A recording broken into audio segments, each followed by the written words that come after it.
नमस्कार दोस्तों, stock market studies में फिर से एक बार आपको बहुत-बहुत स्वागत है। तो आज यहाँ पे मैं बात करूँगा एक ऐसे कंपनी के बारे में, जो इंडिया के सेकंड लार्जेस्ट इलेक्ट्रिक इक्विपमेंट बनाने वाला कंपनी है। तो इलेक्ट्रिक इक्विपमेंट क्या होते हैं? आप मान के चलिए घर में जो जितने सारे आप इलेक्ट्रिक प्रोडक्ट यूज़ करते हैं, जैसे मान के चलिए आप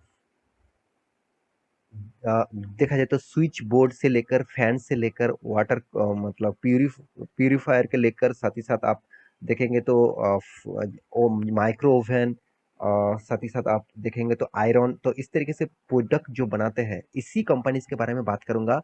और एक लीडर कंपनी है और एक सबसे बड़ा कंपनी है, इंडिया के सेकंड लार्जेस्ट कंपनी है। तो जिसके बारे में आज बात करूंगा उसी के बारे में बहुत पहले भी एक बार वीडियो बना के आपको दिया था।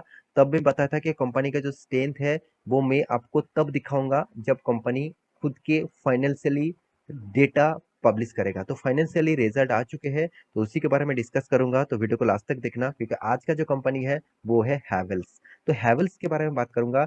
मेरे एक पसंदीदा स्टॉक भी है और इस कंपनी के ऊपर मैं बहुत पुराना निवेशक हूँ और इस कंपनी के बारे में आज डिस्कस करूंगा। तो वीडियो को पूरा लास्ट तक देखना और अभी तक आपने इस चैनल को सब्सक्राइब नहीं किया तो जरूर सब्सक्राइब कर लेना।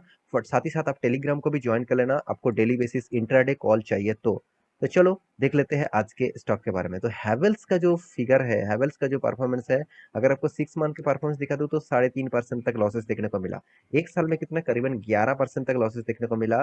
5 साल में कितना, 5 साल में 160% तक रिटर्न दिया। और मैक्सिमम चार्ट पर मूवमेंट कर दूं तो धमाका कर दिया कंपनी ने, 66,000% का रिटर्न, 66,000% का रिटर्न। तो सोचिए कंपनी कितना बड़ा रिटर्न यहाँ पे आपको दे चुके हैं। तो इसीलिए मैं इस कंपनी के ऊपर ज्यादा से ज्यादा भरोसा रखता हूँ, क्योंकि सिर्फ रिटर्न दिया ऐसे नहीं, कंपनी का जो स्ट्रेंथ है उसके ऊपर भी मुझे भरोसा है। क्योंकि कंपनी स्टार्ट हुआ था 1958 से, तब से लेके कंपनी ग्रो कर रहा, मतलब ग्रोइंग हो रहा है। इसका मतलब कंपनी की जो मैनेजमेंट टीम है वो बहुत स्ट्रांग है। देखिए बहुत सारे कंपनीज आपको दिखेंगे 50 साल पुराना है, 60 साल पुराना है, और उसका मार्केट कैप अभी भी 10,000 करोड़ तक नहीं गया। इसका मतलब वो कंपनी का मैनेजमेंट टीम उतना स्ट्रांग नहीं है। कंपनी को तो चला तो रहे, मगर उतना ग्रोइंग मूड में नहीं चला है। तो उस ग्रोइंग ना होने के कारण उस तरीके से कंपनी इसके ऊपर निवेश करना बहुत बड़ा खतरा हो सकता है। तो यहाँ पे मैं जरूर कहूंगा मार्केट कैप टू सेल्स के हिसाब से कंपनी का, सॉरी मार्केट कैप के हिसाब से कंपनी 78,000 करोड़ है। तो इस सेक्टर में नंबर 1 है सीमेंस। तो आप इसका सेक्टर वाइज अब देखेंगे तो कंपनी का सेक्टर वाइज अब दिखा दिखा दूं तो यहाँ पे देख सकते हैं सीमेंस जो है वो नंबर 1 है, क्योंकि 1 लाख करोड़ क्रॉस कर चुके हैं। साथ ही साथ उसके बाद जो नंबर नाम आते हैं वो है हैवेल्स, इसका 78,000 करोड़ का मार्केट कैप है। तो अभी वो डिस्कशन करूंगा कंपनी के फाइनेंशियल रिपोर्ट के बारे में। तो उससे पहले कंपनी का बिजनेस मॉडल एक बार आपको दिखा देता हूँ। देखिए आपको मैं पहले बता चुका हूँ, इसका जो इक्विपमेंट है, आप घर में जो इलेक्ट्रिक इक्विपमेंट यूज करते हैं, आप देखेंगे तो मिक्सचर ग्राइंडर से लेकर वाटर प्यूरिफायर से लेकर साथ ही साथ माइक्रो ओवन को लेकर, और तो इस तरीके से प्रोडक्ट, आयरन को लेकर इस तरीके से प्रोडक्ट वो बनाते हैं। साथ ही साथ कंपनी देखिए refrigerator, air condition, cooler, washing machine, तो इस तरीके से प्रोडक्ट भी कंपनी बनाता है। टेलीविजन भी बनाता है, टीवी भी बनाता है। साथ ही साथ कंपनी का देखिए लाइट्स का भी बिजनेस है, मतलब कंपनी वाटर प्यूरिफायर भी बनाता है। साथ ही साथ लाइट्स, आप जितने सारे एलईडी लाइट्स देखते हैं उसका भी कंपनी बिजनेस स्टार्ट कर चुके हैं। इसका मतलब देखिए कंपनी का मैनेजमेंट टीम का जो परफॉर्मेंस है ना, वो मुझे बहुत स्ट्रांग इसीलिए लगता है क्योंकि मैनेजमेंट टीम हमेशा कोशिश करते हैं नया से नया बिजनेस के ऊपर एंटर होना। और जो जो बिजनेस इंडिया में सबसे ज्यादा ग्रोइंग मूड में है उसी के ऊपर एंटर हो रहा है। क्योंकि अभी परसेंटेज के हिसाब से देखा जाए तो 100 घरों में अगर आपको एसी, 100 घरों में आप फाइंड आउट करेंगे तो उनमें से आपको एवरेजली 100 घरों में आपको एक एक से दो घरों में आपको एयर कंडीशन दिखेगा। तो सोचिए कितना बड़ा अभी मार्केट पड़े हुए है। तो उस मार्केट को कैप्चर करने के लिए सारे कंपनीज उतर चुके हैं। तो इस कंपनी भी बहुत स्ट्रांगली इस प्रोजेक्ट के ऊपर काम कर रहा है। तो मुझे इसीलिए इस कंपनी को बहुत स्ट्रेंथ देखने को मिला। अभी कंपनी का फाइनेंशियली रिजल्ट आपके सामने डिस्कस करूंगा। तो कंपनी का फाइनेंशियली जो डेटा है वो आपके सामने मैं यहाँ पे लेके आया हूँ। तो टोटली जो डेटा है, मैं जरूर कहूंगा यहाँ पे डेटा आप देखना, डेटा जो है वो करोड़ों में है। तो करोड़ों में फिगर दिया गया है, तो करोड़ में जो फिगर दिया गया है उसके हिसाब से देखा जाए तो टोटल इनकम के बारे में बात करूँ तो कितना हुआ, 3,700 करोड़ का, जो पिछले बार था 4,200 करोड़ का, पिछले सालों में था 3,200 करोड़ का। इसका मतलब ईयर ऑफ ईयर बेसिस को बीट कर पाए, मगर क्वार्टर ऑफ क्वार्टर बेसिस को कंपनी ने बीट नहीं कर पाए। तो कंपनी का जो टोटल एक्सपेंस के बारे में बात करूँ तो कंपनी का टोटल एक्सपेंस जरूर कहूंगा यहाँ पे 3,400 करोड़ का, पिछले बार 3,900 करोड़ था, पिछले साल में 2,800 करोड़ का था। अभी कंपनी का एक्सपेंस कहाँ कहाँ पे हो रहा है वो देख लीजिए। कॉस्ट ऑफ रॉ मटेरियल्स, तो इसका जो रॉ मटेरियल्स है, जो प्रोडक्ट वो कंपनी बनाते हैं, वो रॉ मटेरियल्स कंपनी का सबसे ज्यादा कॉस्ट पड़ जाता है, क्योंकि कंपनी का रॉ मटेरियल ज्यादा से ज्यादा इंपोर्ट करना पड़ता है इंडिया में। और जो कोई भी बाहर की कंट्री से प्रोडक्ट को इंपोर्ट करना पड़ता है तो अब उसको पेमेंट करना पड़ता है डॉलर में। तो आप सभी जानते हैं 81 से 82 रुपीज डॉलर, मतलब पर डॉलर का अभी कीमत चल रहा है। तो इसके हिसाब से ज्यादा कॉस्टिंग उसको लग जाता है रॉ मटेरियल्स खरीदने में नहीं। इसीलिए कंपनी देखिए रॉ मटेरियल कॉस्ट भी यहाँ पे बहुत ज्यादा देखने को मिला। उसके बाद परचेज ऑफ ट्रेड गुड्स, तो परचेज ऑफ ट्रेड गुड्स के ऊपर कंपनी का जो यहाँ पे फिगर है वो भी आप देख सकते हैं।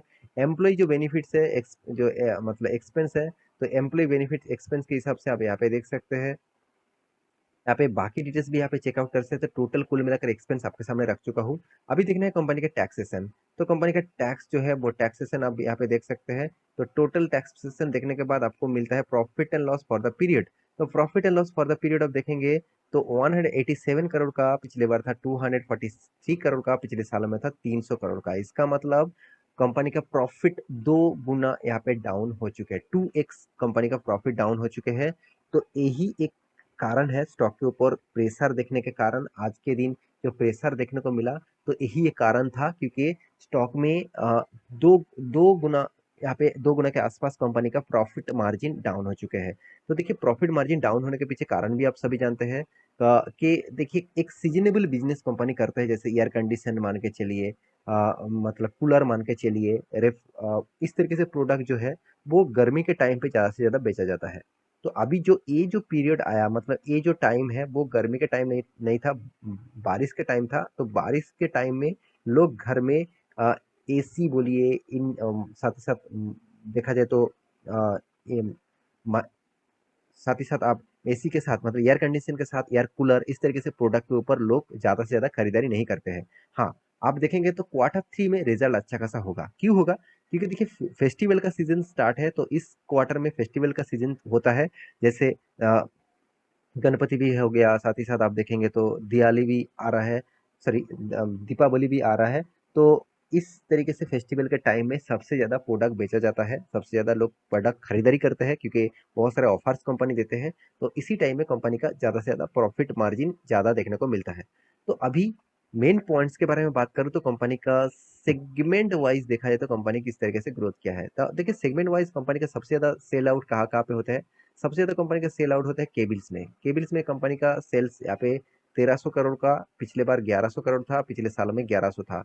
और कंपनी का यहाँ पे देखिए स्विच, मतलब स्विच गियर, मतलब जितने सारे स्विच बोर्ड है, स्विच है, तो उसके ऊपर कंपनी 480 करोड़ का, तो पिछले बार 516 करोड़ का, पिछले साल में 450 करोड़ के आसपास यहाँ पे टोटल स्विच के ऊपर कंपनी इनकम किया। लाइट एंड यहाँ पे देखिए लाइट एंड फीचर्स के ऊपर कंपनी 400 करोड़ का इस बार इनकम किया, पिछले बार 350 करोड़ का था, 370 करोड़ का था, पिछले सालों में 360 करोड़ का था।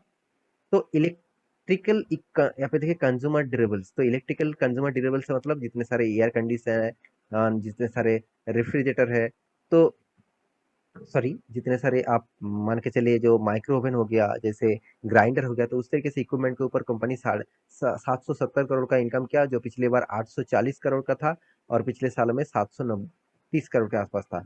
तो लाउड कंज्यूमर जो है, लाउड कंज्यूमर की जो प्रोडक्ट है उसके ऊपर कंपनी 400 करोड़ का प्रॉफिट इनकम किया, पिछले बार बहुत ज्यादा था, इसीलिए पिछले बार कंपनी का प्रॉफिट मार्जिन बढ़ गया, जो पिछले बार यहाँ पे 1000 करोड़ से भी ज्यादा था, और पिछले सालों में करीबन 350 था।